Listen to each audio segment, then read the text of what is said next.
pamjen kështu, domethënë edhe juridike, sepse mënyra se si është vepruar dhe këtu gjithmonë, domethënë bëj një parantezë, cili do që e kupton si mbrojtje të zëvendës kryeministres apo disa mediokër si mbrojtje të korrupsionit e tjera, nuk është normal. Flasim për mbrojtje të shtetit, flasim për mbrojtje të institucioneve, flasim për të shmangur me çdo lloj mjeti dhe mënyre arbitraritetin në këtë vend.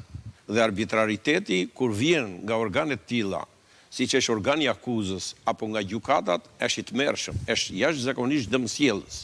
Kështu që në këtë aspekt e kam fjalën që çdo gjë është bërë jo në përputhje me kodin e procedurës penale, dhe pastaj veprimet e mëpasme, pas veprimeve të para, veprimet e mëpasme kanë qenë shumë më të rënda. Domethënë, për të mbuluar një gjë që nuk e arritet dot me një mjet që e mendove se i kishe të fuqishëm, ti arrin pastaj nga gabimi të shkosh në gabim.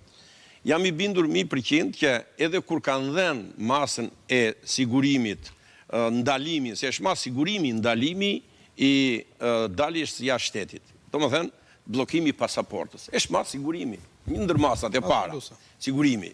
Është mas sigurimi. Ndaluese është ajo e dyta e asaja që e pezullon nga detyra. Por dhe kur ti ja jep një mas të tillë, atëherë jam i bindur që nëse ajo, pra, në rastin konkret zëvendës kryeministria, do ta ankimonte vendimin, avokatët e saj patjetër do të përdornin edhe precedentin e krijuar nga gjykata kushtetuese për teprin në masën e sigurimit Sali Berishës. Se do thoshin, ky person u akuzua për korrupsion pasiv. Dhe korrupsioni pasiv në raport me veprën penale të shkeljes së barazisë në tendera është shumë e butë kjo e shkeljes së barazisë në tendera.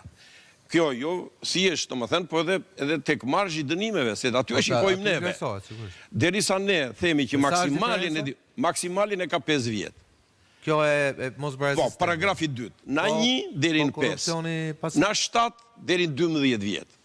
Pra, kur ti na 7 deri në 12 vjet e konsideron tepri që të ndalosh dali jashtë shtetit dhe ja jep vizën të dali jashtë shtetit, atëherë në një rast tjetër të dytë që të vjen më mbrapa vendimit gjykatës kushtetuese, ti nuk mund të bësh, domethënë, këtë gabim se e bëre një herë tu konsideruar gabim kjo nga gjykata kushtetuese, mos e përsërit më.